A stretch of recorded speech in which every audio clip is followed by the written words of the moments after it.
안녕하세요. 반갑습니다. 국가유공자 길잡이입니다. 이번 시간은 제가 계속 이야기하여 왔던 고엽제 후유증 질병 4가지가 고엽제 후유증으로 전환된다는 내용입니다. 이와 관련돼서 국가보훈부에서 방광암을 갖고 계신 제 구독자님께 통지서가 왔습니다. 국가보훈부에서 등기로 통지서가 왔다는데 어떤 내용인지 그 내용을 보면서 또 주의사항은 어떤 내용들이 있는지 그런 내용 천천히 한번 살펴보는 시간을 갖겠습니다. 자, 먼저 이틀 전에 제게 이렇게 댓글을 달아주셨습니다. 이 내용이 어떤 내용인가 하면 제가 이렇게 글씨를 확대를 했는데 제 구독자분께서 이렇게 본인에게 등기 온 내용을 이렇게 다시 제게 댓글로 달아주신 내용입니다. 오늘 보훈부에서 등기로 편지가 왔습니다. 내용은 4개의 질병이 고엽제 후유증에서 후유증으로 전환되는데 방광암은 2024년 4월 24일 기존 자료를 토대로 심사를 하므로 서면 및 신체 검사를 하지 않으므로 신체 검사장을 방문하실 필요가 없으므로 상위 등급은 보훈심사위원회에서 최종 결정되며 판정이 나오는 대로 개별 통지합니다. 후유증에서 후유증으로 변경됨에 따라 등급도 변동될 수 있습니다. 변경된 보훈급여는 2024년 5월 14일부터 지급된다고 합니다. 자, 이런 식으로 제게 댓글을 달아주셨습니다. 자, 이제 여기서 이제 확인을 해야 될 내용들이 이렇습니다. 4가지 질병이 있는데 그 4가지 질병 중에서 이분은 아마 방광암으로 등록이 되어 있을 것입니다. 그래서 방광암과 관련돼서 지금 이렇게 통지서를 받으셨고 2024년 4월 24일 기존을 해서 서면 및 신체 검사를 하지 않으니까 이제 신체 검사를 할 필요가 없고 그러면 어떻게 상위 등급을 결정하냐? 그러면 상위 등급은 보훈심사위원회에서 최종 결정되므로 판정이 나오는 대로 개별 통지한다 이렇게 나왔습니다. 그러면 언제 개별 통지하느냐? 이 보훈급여가 5월 14일부터 지급되기 때문에 아마 5월 14일 전에 그러니까 요 4월 24일 날 심사를 해서 5월 14일 그 사이에 아마 통지를 할 겁니다. 각각 개별 통지. 이번에 이렇게 등기로 편지가 왔듯이 아마 다시 똑같이 등기로 통지를 할 겁니다. 자, 그러면 여기서 이제 제가 추가로 확인할 게 이 서면 및 신체 검사를 하지 않는다고 하였습니다. 그래서 이제 더 이상 보훈병원으로 오실 필요 없고 보훈심사위원회에서 최종 결정돼서 개별 통지한다고 하였습니다. 자, 그러면 이제 보겠습니다. 그러기 전에 이것 하나 더 확인하고 넘어가겠습니다. 후유증에서 후유증으로 변경됨에 따라서 등급도 변동될 수 있습니다. 자, 당연히 등급은 변동됩니다. 왜 그런가 하면 고엽제 후유증에서는 경도장애, 중등도장애, 고도장애라고 판정을 받으셨지만 고엽제 후유증에서는 이제 7급, 6급, 5급 이런 식으로 등급이 바뀝니다. 급수가. 그래서 이제 그렇게 변동될 수 있다는 내용이고 5월 14일부터 새로 바뀐 등급에 따라서 보상금이 지급될 것입니다. 자, 여기서 이번에 4가지 질병은 여기 나와 있습니다. 방광암, 다발성 경화증, 갑상샘 기능 저하증, 비전형 파킨슨증, 진행성 핵상마비와 다계통 위축증 이렇게 해서 4개의 질병입니다. 그리고 지금 이 보고 계신 내용은 1월 달에서 국가보훈부에서 보도자료로 나온 내용입니다. 거기에 뭐라고 나왔었는가 하면 처음에 그러니까 불과 한 달 전에 보도자료로는 이렇게 얘기를 했습니다. 이에 따라 4개 질병으로 인해 기존의 고엽제 후유의증으로 등록됐던 약 2,800명이 상위 등급 신체 검사를 거쳐 국가유공자 고엽제 후유증으로서 보상과 예우를 받게 될 전망이다. 국가보건부 장관 강정혜는 이렇게 해서 이제 이게 국회 본회의를 통과됐다고 밝혔다. 그리고 개정된 고엽제법은 3개월이 경과한 날부터 자, 여기서 이제 주의 깊게 보셔야 될 내용이 무슨 내용인가 하면 불과 한 달 전에 국가보건부에서 보도 자료로 나왔을 때는 분명히 2,800명이 상위 등급 신체 검사를 거쳐서 국가유공자로 등록될 거다 이렇게 보도 자료를 냈습니다. 불과 한 달 전에. 그런데 제가 작년에 처음에 이와 관련된 내용이 나와서 영상이 만들어 드렸을 때 어떻게 얘기를 했는가 하면 물론 기존에 제 영상들 보셨던 분들은 다 아실 겁니다. 허혈성 심장 질환 또한 고엽제 후유의증에서 고엽제 후유증으로 전환될 때 신체 검사를 하지 않고 기존의 고엽제 후유의증에서 가지고 있던 경도장애는 7급, 중등도는 6급 이상, 고도는 5급으로 전환된 내용이 있었습니다. 그래서 이번에 이 4개의 질병들 또한 저는 그렇게 될 걸로 계속 영상들마다 설명을 드렸습니다. 그런데 저번 달 국가보건부 보도자료에 이렇게 신체 검사를 거쳐서 다시 등급을 받을 거다. 그렇게 해서 또 이와 관련된 영상을 만들어 드렸습니다. 그리고 많은 분들이 궁금해 하셔가지고 신체 검사를 받아야 되냐 아니면 그대로 등급이 결정나냐 그래서 제가 이 보도 자료를 근거로 해서 신체 검사를 받는다고 그러니 기다리시면 언제 신체 검사를 받으러 와라 그렇게 연락이 올 것이라고 영상으로 또 설명을 해 드렸습니다. 그런데 지금 이번에 국가보건부에서 편지로 오기는 이렇게 4월 24일 기존 자료를 토대로 심사를 하므로 서면 심사나 신체 검사를 하지 않는다. 그래서 신체 검사장 한마디로 보훈병원 올 필요가 없고 상위 등급은 보훈심사위원회에서 최종 결정되므로 판정이 나오는 대로 개별 통지한다고 합니다. 자, 그러면 무슨 얘기인가 하면 기존에 방광암을 갖고 계셨던 분들에 대한 내용입니다. 물론 나머지 4개의 질병도 각각 장애 판정을 받으셨기 때문에 거기와 동일하게 판정이 될지는 정확하게 모르겠습니다. 그리고 이 방광암 또한 각각 보훈심사위원회에서 기존에 가지고 있던 자료를 다시 재검토한다고 하였습니다.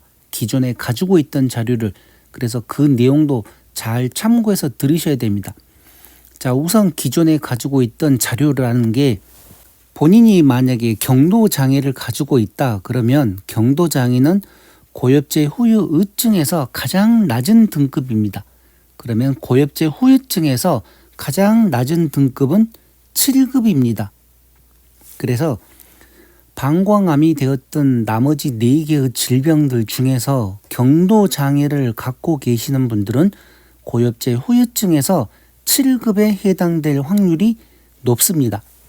경도장애가 당연히 기준 미달로 되지는 않을 거고 또 경도장애에서 6급 이상이나 6급 사망으로 올라가는 일은 극히 드물 것입니다. 왜 그런가 하면 경도장애가 있으면 그 다음에 중등도 장애가 있습니다. 이 중등도 장애는 기존 예를 들어서 중등도 장애에서 6급 이항으로 전환된 사례가 있습니다. 그렇기 때문에 이번에 방광암이 되었던 나머지 3개의 질병들 또한 중등도 장애를 받고 계셨다 하면 이 6급 이항에 해당될 확률이 많습니다. 그리고 고도장애를 받고 계셨던 분들은 5급에 해당될 확률이 많습니다. 왜 그런가 하면 물론 이제 여기에 대해서는 정확하게 보훈심사위원회에서 다시 또 심사해서 판정을 내리겠지만 기존에 허혈성 심장 질환과 관련해서도 고도장애는 5급을 판정받은 경우가 있고 또 고도장애 같은 경우는 고엽제 후유증, 신체 부위별 장애 등급표에 보면 일반 고엽제 후유증 5급에 해당되는 내용들이 있습니다.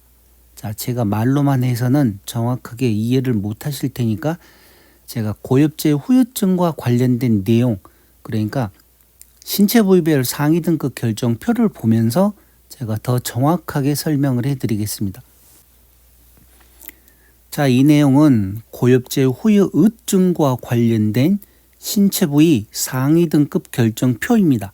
그 중에서 방광암은 악성 종양에 소속되는 것입니다. 이 악성 종양, 제가 악성 종양과 관련해서 영상도 설명을 해드렸었죠.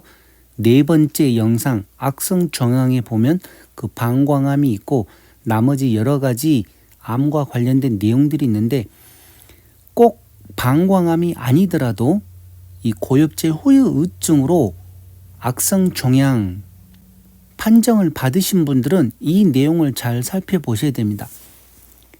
여기가 경도장애입니다. 여기는 중등도, 그리고 여기는 고도장애입니다. 고도장애, 경도장애.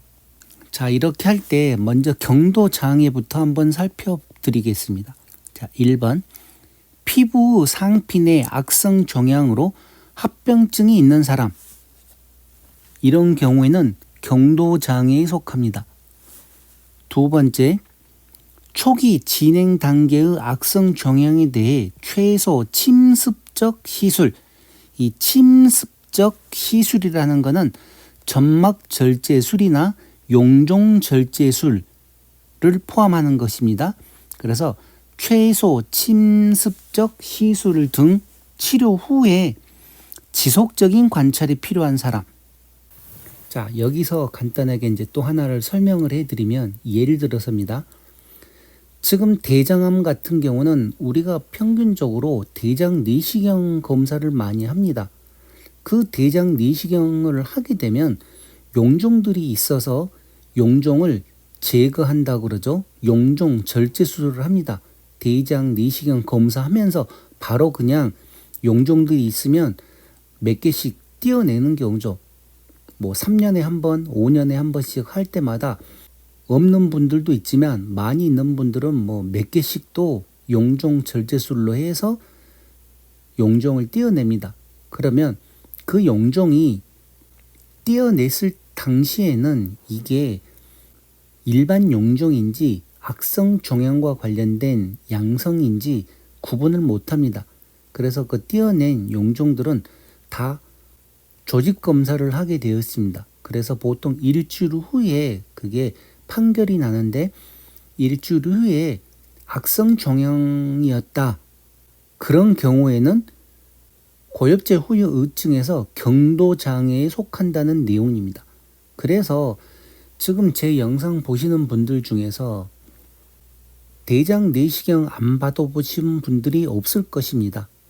아마 모든 분들이 다 대장 내시경을 받았을 거고 어떤 분들은 뭐 3년에 한 번씩 정기적으로 검사하는 분들도 있고 어떤 분들은 5년에 한 번씩 검사하신 분들이 있을 것입니다. 그렇게 했었을 때 용종을 떼어냈는데 용종이 악성 종양이었다. 그러면 지금 여기 나와 있는 이 두 번째 단계에 해당되는 것입니다. 최소 침습적 시술 후 지속적인 관찰이 필요한 사람. 이런 경우에는 본인들이 그 의사들 진료 기록지 같은 거 다 첨부해가지고 국가보건부에 신청을 하시게 되면 경도장애에 해당되는 보상금을 받으실 수가 있다는 내용입니다. 그런데 무조건 경도장애가 아니라 각각 고엽제 후유증에서 정하는 암이 있고 고엽제 후유증에서 정하는 암이 있는데 예를 들어서 지금 제가 대장암이라고 얘기를 했던 것입니다. 대장 내시경. 그래서 대장 내시경을 했던 경우에는 경도장애에 속하는 내용입니다. 그러니 이런 내용 참고로 잘 알고 계셔야 됩니다. 다음은 중등도와 관련된 내용입니다. 중등도.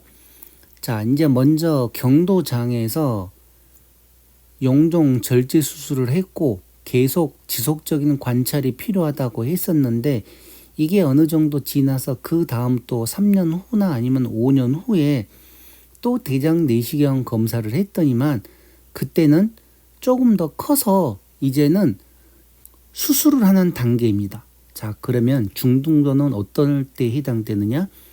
근치적 치료, 수술이나 방사선요법, 화학요법, 이식 이런 걸로 해서 기관 일부 또는 전부 기능을 소실하였으나 무병 상태, 더 이상 병이 없는 상태가 유지되는 사람으로서 그러니까 치료가 되었지만 이미 나는 그 기관의 일부 또는 전부 기능을 이제 제거를 했기 때문에 기능 소실이라고 봐야죠. 그렇게 해서 병이 없지만 계속 지속적인 관찰이 필요한 사람, 이런 경우에는 중등도에 해당됩니다. 중등도 장애. 자, 그래서 많은 분들이 지금 이 국가보훈부에서 상위 등급 판정을 하는 그 혜택 중에 가장 큰 혜택이 무언가 하면 처음에 내가 경도장애라고 한번 판정을 받으면 그 경도장애가 평생 가는 게 아닙니다. 한번 7급을 받으면 그 7급이 평생 가는 게 아니라 다시 처음에 내가 시작을 할 때는 7급으로 시작을 하고 경도장애라고 또 시작을 하지만 어느 정도 시일이 지나서 다시 몸 상태가 악화되면 중등도 장애로 변경을 하셔야 되고 또 7급에서 6급 이항으로 재판정 신체 검사를 해서 변경을 하고 다시 또 오랜 시간이 지나서 그보다도 더 깊은 병이 생기게 되면 또 재판정 신체 검사를 하셔가지고 중등도 장애는 고도 장애로 판정을 받으실 수가 있고 일반 6급 이항은 5급으로 판정을 받으실 수가 있습니다. 그런데 참 안타깝게도 많은 분들이 한 번 7급을 받으면 본인들이 평생 돌아가실 때까지 7급인 줄 알고 추가로 재판정 신체 검사를 하지 않는다는 거죠. 경도장애도 똑같습니다. 본인들 몸이 가면 갈수록 이렇게 악화가 되면 국가보훈부에서는 각각 그 상태에 따라서 등급을 차등화해서 심해지면 심해지는 만큼 거기에 맞는 또 판정을 해서 거기에 대한 보상금을 지급을 하고 있는데 정말 안타깝게도 많은 분들이 이런 내용을 모르시는 분들이 너무 많습니다. 그래서 제가 지금 자그마한 지 1년, 2년도 아니고 5년 동안 계속 이렇게 떠들고 있는 게 본인들 몸 상태에 따라서 국가보훈부에서는 각각 질병 등급에 맞는 등급을 또 주고 거기에 맞는 보상금을 계속 인상을 해주면서 지급을 하고 있습니다. 그러면 본인들이 조금만 알고 조금만 노력하면 자기들 몸 상태에 맞는 혜택을 받으실 수가 있는데 계속 몸은 많이 아프면서 국가보훈부를 상대로 책임도 지지 않고 뭐 서운하다, 너무 소홀히 한다 이런 식으로 얘기하시는 분들이 참 많은데 그거는 제가 봤을 때는 아니라는 거죠. 본인에게 주어진 본인 밥그릇은 본인이 찾아야 되는 것입니다. 본인이 아프면 아프다고 그런 서류 준비해서 국가보훈부에 제출을 하셔가지고 다시 재판정 신체 검사를 받고 등급을 판정 받으셔야 되는데 그거는 누가 하느냐? 오직 본인만 할 수 있는 겁니다. 배우자랑 같이 해서 하든지 가족들이 해야 되는 거지 가만히 있는다고 해서 국가보훈부에서는 네 알았습니다. 작년에는 7급이었으니까 올해는 6급 이항으로 올려드리겠습니다. 뭐 또 내년에는 또 5급으로 올려드리겠습니다. 그러는 거는 전혀 아니라는 거죠. 그래서 저도 보훈병원이고 위탁병원이고 다니면서 많은 유공자분들하고 얘기를 해보면 정말 안타까운 경우들이 너무나 많았습니다. 제가 봤을 때는 이분은 분명히 3급을 받아도 되는데, 예를 들어서 제가 입원해 있을 때는 꼭 당뇨병 환자들하고 같이 입원을 해 있는 경우가 많았습니다. 그런데 투석을 하게 되면 그분은 3급에 해당되는 분인데 7급을 받고 계시는 분도 있습니다. 그리고 얘기를 해줘도 이해를 못합니다. 다시 신청해서 상급을 받으시라고 해도 자기가 왜 그거를 받아야 되는지도 모르고, 가족들에게 얘기를 해도 그게 무슨 소리인지, 제가 그런 얘기를 하게 되면 저를 이상한 놈 취급을 합니다. 어디서 사기 쳐먹으려고 하는 것 같은 그런 눈빛으로, 제가 그분들에게 돈을 달라고 그런 것도 아니고 같은 병실에 있으면서 제가 조금 더 많이 알기 때문에 이런 해서 이렇게 하시게 되면 더 높은 등급을 받으실 수가 있습니다, 얘기를 해줘도 한쪽 귀로 흘러버립니다. 그런 분들한테까지 제가 나서서 뭐라고 더 얘기는 못하죠. 저는 저 나름대로 할 것 다 합니다. 제가 병원에 입원해 있을 때는 제 옆방도 다니면서 유공자분들 계시면 또 이런저런 얘기해보고, 어느 정도 얘기가 되면 또 하나하나 다 가르쳐 드립니다. 그런데 얘기를 해보고 대화가 안 되시는 분들은 더 이상 얘기 안 합니다. 저도 뭐 하려고 힘들게 대화가 안 되는데 자꾸 그런 얘기를 해주겠습니까? 그러니 제 영상 보시는 분들만이라도 이렇게 여러 가지 혜택들이 있고 단계 이게 체계화되어 있구나 하는 내용을 아시기 바랍니다. 내 몸이 7급이라고 해서 평생 7급은 아닙니다. 본인이 상태가 악화되면 재판정 신체 검사를 하면 분명히 6급 이상, 5급 계속 더 높은 등급으로도 올라갈 수가 있습니다. 그런데 그게 그렇게 쉽지만은 않고, 불과 얼마 전까지만 해도 이렇게 추가로 재판정 신체 검사를 하게 되면 또 기존에 가지고 있던 질병들도 재판정 신체 검사할 때 다시 또 검사를 하면서 하락하는 경우도 있었기 때문에 정말 주의를 하셔야 되는데, 이제는 이 법이 또 새로 개정이 되면서 기존에 가지고 있던 질병은 내가 신체 검사 안 하겠다 이제 할 수도 있는 거고, 질병이 하나만 있는 분들은 본인이 판단해서 상태가 심하다 그러면 재판정 신체 검사를 하시면 되는 겁니다. 그런데 심하지도 않는데 무조건 그냥 재판정 신체 검사했다가 또 하락하는 경우도 있기 때문에 이럴 때는 조심을 하셔야 됩니다. 그리고 무조건 재판정 신체 검사하는 거는 정말 위험합니다.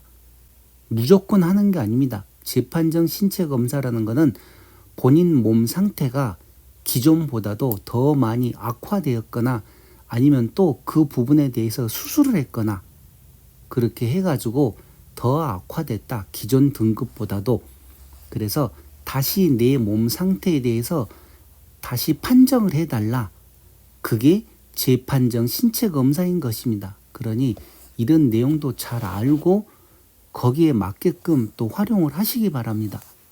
자, 이렇게 해서 처음에 용종이 있어서 용종 절제 수술을 하면 경도장애라고 그랬습니다.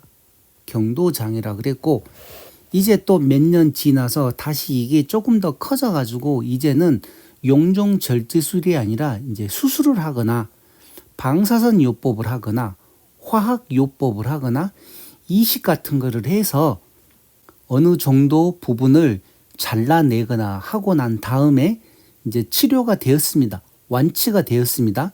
이 내용을 잘 보셔야 됩니다. 지금 많은 분들이 제게 질문을 하시면서 이렇게 추가로 재판정 신체 검사를 하거나 본인 몸에 질병이 있는데 또 다른 질병이 생겼다. 그런데 그 기존에 가지고 있던 질병이 많이 좋아졌다. 그럴 때 만약에 신체 검사를 하게 되면 내가 또 하락할 수 있지 않냐. 그러는데 그게 반은 맞고 반은 틀립니다. 어떤 질병일 경우에는 그 질병 상태가 좋아지면 당연히 하락을 할 수도 있지만, 이렇게 수술을 해서 절단을 하고 어느 정도 소실이 될 경우에는 내 몸의 일부가 잘려나간 상태에서 완치가 되어도 그거는 하락하지를 않습니다. 여기도 분명히 나와 있지 않습니까? 전부 기능을 소실하였거나 일부 기능을 소실하였으나 무병 상태, 이제 완치가 되었다는 소리죠. 그래서 더 이상 병이 없는 상태, 이런 경우에도 중등도에 해당되고 6급 이항에 해당됩니다. 그리고 그 대신 그분들도 계속 지속적으로 관찰이 필요하겠죠. 치료가 되었지만, 자, 이런 경우에 중등도에 해당됩니다. 그러니까 수술을 했거나 화학적 요법, 방사선 요법, 이식, 그러니까 무조건 그냥 평균적으로 암이 발생해서 치료를 했다. 그리고 수술을 했다. 그러면 6급 이항 아니면 6급 1항, 또 고엽제 후유 의증에서는 중등도 장애. 자, 그러면 이제 고도 장애하고 5급은 어떤 경우에 해당되는가 하면 여기가 고도 장애입니다. 1번 근치적 치료, 여기 똑같습니다. 이쪽하고 수술, 방사선 요법, 화학 요법, 이식 후죠. 재발하여라고 나와 있습니다. 재발하여. 이 내용을 잘 이해를 하셔야 됩니다. 고도 장애를 받으셨던 분들은 분명히 기존에 수술을 하고 난 다음에 다시 재발을 하여 고식적 치료를 받는 사람, 이 재발, 이게 제일 중요한 내용입니다. 재발을 했다. 그리고 두 번째로는 의사가 진단을 했는데 근치적 치료가 불가능한 상태로 고식적 치료가 필요한 사람, 이 근치적 치료라는 거는 수술을 하거나 방사선 요법으로 치료를 하거나 화학 요법으로 치료를 해야 되는데, 예를 들어 나이가 많거나 아니면 다른 곳에도 질병이 많아서 이런 수술을 할 수도 없고 방사선 요법을 사용할 수도 없고 화학 요법을 사용할 수도 없고 그렇다고 또 이식을 할 수도 없고, 이럴 경우에 분명히 치료는 해야 되지 않습니까? 치료는 해야 되는데 이런 치료를 할 수 없는 상태, 그럴 때는 이 고식적 치료가 필요한 경우입니다. 이 내용, 자, 이게 얼마 전에도 어떤 분이 자기 아버님이 암과 관련해서 지금 치료를 해야 되는데 다른 여러 가지 기존에 갖고 있던 질병들도 있고 나이도 많고 그래가지고 이렇게 방사선 요법이나 또 화학 요법 같은 거를 할 수가 없는데 어떻게 해야 되냐 해서 제게 질문을 해온 건도 있었습니다. 그래서 제가 또 상세하게 답변을 해드렸는데, 이런 경우에도 이 고도 장애에 해당되고 또 어떤 상황에 따라서 지금 이 중등도는 6급 이항에 해당되지만 이 고도 장애는 5급에 해당됩니다. 왜 5급에 해당되는가 하면 다른 게 아니라 이 재발하여 치료를 받은 사람, 재발. 그러니까 고엽제 후유증에서도 6급 이항에서 예를 들어 이제 다른 암도 그렇습니다. 다른 암도 그렇고 치료가 되면 6급 이항에 대부분 다 되지만, 예를 들어 전립선 암을 얘기를 하겠습니다. 전립선 암으로 평균 6급 이항을 받고 어떤 경우에는 6급 1항을 받는데 그 전립선 암이 다시 재발을 해서 또 재수술을 했다. 그러면 5급에 해당하는 경우들이 있습니다. 여기서도 재발을 하여 치료를 받았기 때문에 고도장애에 해당되는 것입니다. 고도장애.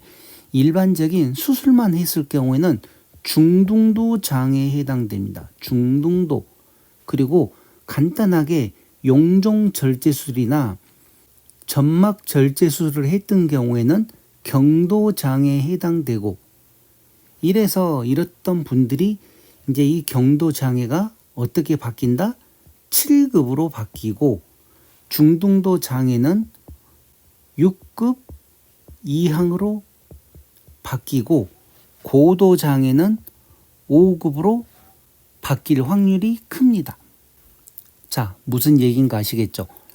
자, 다시 경도 장애가 7급, 중등도 장애가 6급 이항, 그리고 고도장애가 5급.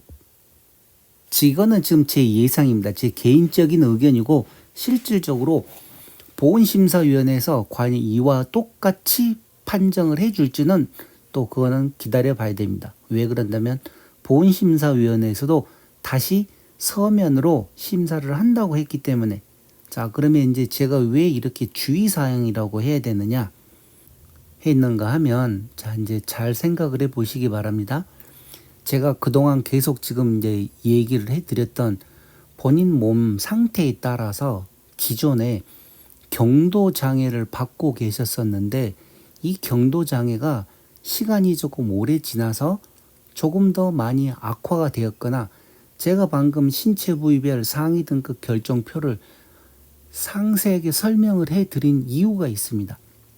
본인 몸이 처음에 경도 장애를 받았는데 시간이 나중에 지나서 거기에 대해서 수술을 했다. 그러면 분명히 중등도 장애에 해당되는데 다시 추가로 신청을 안 해서 계속 경도 장애를 받고 있거나, 아니면 또 수술을 해서 재발을 했는데 거기에 대해서도 추가로 재판정 신체 검사를 하지 않아서 그대로 경도 장애로 있는 사람, 아니면 중등도에서 고도로 판정을 받아야 되는데 그대로 중등도로 있는 사람, 이런 분들은 이제 잘 들으시기 바랍니다. 이번에 만약에 보훈심사위원회에서 판정을 내리게 되면 기존에 본인들 신체 검사했던, 그러니까 경도 장애를 갖고 있었던 분들은 그대로 7급으로 판정을 할 겁니다. 중등도 장애를 갖고 계신 분들은 6급 이항을 판정을 하실 거고, 그리고 고도 장애를 받고 계신 분들은 5급을 줄지 6급 1항을 줄지는 뭐 그건 뚜껑 열어봐야 아는 거지만 정확하게 모르겠는데, 만약에 본인들이 어떤 수술을 했고 어떤 장애 판정을 받으셨느냐에 따라서 다를 겁니다. 자, 그런데 왜 제가 자꾸 이렇게 주의사항이라고 얘기를 하는가 하면, 본인들이 지금 몸 상태에 따라서 나는 처음에 경도 장애를 판정을 받았지만 지금은 다시 그 부위가 악화되어서 재발 수술을 했다 하시는 분도 분명히 있을 것입니다. 근데 그분은 가만히 있는다고 해서 경도 장애가 5급으로 바뀌는 건 아닙니다. 자, 무슨 얘기인가 이해를 잘 하셔야 됩니다.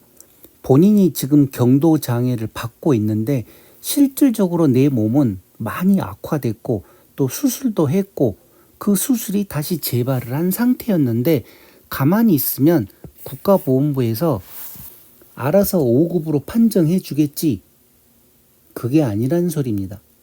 그러면 어떻게 되느냐, 경도 장애는 기다리시면 당연히 7급으로 줄 겁니다. 중등도는 6급 이항으로 줄 거고, 근데 내가 다시 재발을 했다 그러면 그 판정이 딱 나오면 다시 재판정 신체 검사를 또 하셔야 되는 것입니다. 자, 오늘 이 영상의 가장 중요한 키포인트는 뭔가 하면, 경도 장애를 만약에 뭐 1년 전에 받았다, 그래서 내 몸 상태가 그대로다, 그러면 당연히 경도 장애는 7급으로 왔고 7급에서 재판정 신체 검사를 할 필요도 없겠죠. 그런데 경도 장애를 10년 전에 받았다, 그런데 그 10년 동안 내가 다시 수술도 했고 또 재발해서 재발 수술도 했다, 그런 상태에서 이번에 보훈심사위원회에서는 분명히 경도 장애이기 때문에 7급 이상은 안 줍니다. 이런 경우에는 미리 지금 몸 상태를 증명할 수 있는 의사 소견서, 진단서, 뭐 의료기록 같은 거 다 첨부해서 다시 재판정 신체 검사를 해야 된다는 소리입니다. 그러니 이게 무슨 내용인가 잘 이해를 하시고, 등급 판정을 받으신 지 오래되신 분들은 이런 내용을 꼭 기억을 하시고 배우자나 가족들과 준비를 하고 계셔야 됩니다. 왜? 7급이라고 해서 가만 계시지 말고 다시 재판정 신체 검사를 해서 6급 이항이 되었든 5급이 되었든 지금 본인 몸 상태에 따라서 정확한 판단을 받으시라는 거죠. 정확하게 판정을 받으셔야지 억울하지 않지. 예전에 수술한 지 오래되신 분들도 그냥 국가보훈부에서 7급이라고 또 6경도장애라고 이렇게 판정을 내려주니 그게 다인 줄 알고 계속 계시지 마라 이겁니다. 자, 그리고 이제 더 중요한 거는 그래도 지금 이렇게 구독자분께서 이와 관련된 내용으로 제게 답글을 주셨기 때문에 제가 이렇게 설명을 드리는 것입니다. 제가 방광암과 관련된 해당 당사자가 아니기 때문에 국가보훈부에서 어떤 통지가 왔는지는 모릅니다. 그런데 제 구독자분께서 이렇게 제게 답글을 주셔가지고 제가 어떤 상황인가 알게 되었고 거기에 맞춰서 이렇게 설명을 드리는 것입니다. 그러니 이런 내용을 잘 기억을 하고 나머지 3가지 질병도 똑같습니다. 꼭 방광암이 아니라 각각 질병별로 신체 부위별 상위 등급 결정표가 있습니다. 그래서 등급 판정 받으신 지 오래됐다. 그러면 지금 현 상태가 어떤지 그 내용도 잘 알아보고 4월 달에서 5월 달 사이에 보훈심사위원회에서 다시 판정을 해서 국가보훈부에서 통지를 할 건데 그 통지하는 거에 만족하지 말고 무슨 얘기인가 아시겠죠? 경도장애가 7급으로 줬다고 해서 만족하지 말고 중등도 장애에서 6급 이상으로 줬다고 만족하지 말고 지금 본인 몸 상태에 따라서 그 중에 다시 재판정 신체 검사 하실 분들은 다시 하시라는 겁니다. 그런데 저 같으면 만약에 저라면 제가 지금 이렇게 방광암이나 나머지 3개의 질병으로 고엽제 후유증에서 고엽제 후유증으로 전환되는 제가 만약에 당사자다 그러면 저 같으면 그때까지 안 기다립니다. 지금 당장에 병원에 가서 지금 내 몸 상태를 증명할 수 있는 진단서, 소견서, 그리고 병원 그동안 치료 기록지 같은 거 다 복사해서 보훈부에 갖다가 줘버립니다. 주면서 지금 내 몸 상태가 몇 년 전에 내가 등급 판정 받을 때보다 더 심해졌다. 그러니 이번에 심사하면서 이거랑 같이 첨부해서 참고해서 판정을 해달라 하고 저 같으면 그냥 같이 갖다 접수해버립니다. 그리고 4월에서 5월 사이에 판정 날 때 그때 만약에 그게 제가 제출한 자료를 참고해서 더 높은 급수를 받으면 다행인 것이고 만약에 그거를 참고를 않고 기존에 가지고 있던 걸로만 만약에 판정을 했다. 그러면 바로 다시 그냥 2, 3일 내로 재판정 신체 검사 해버리면 되는 것입니다. 그래서 이런 경우도 있다는 거 다 참고를 하시기 바랍니다. 자, 이렇게 해서 이번 시간 국가보훈부 통지서 구독자분께서 보내주신 그 내용을 가지고 어떤 내용들을 조심을 하고 또 주의를 하고 어떻게 또 준비도 해야 되는지 그와 관련된 내용 상세히 설명드렸습니다. 그러니 나머지 3개의 질병들도 이와 관련돼서 참고해 보시기 바랍니다. 자, 그럼 이번 시간 국가보훈부 통지서로 보내준 고엽제 후유증에서 고엽제 후유증으로 전환된다는 영상은 이것으로 마치겠습니다. 지금까지 국가유공자 길잡이였습니다. 감사합니다.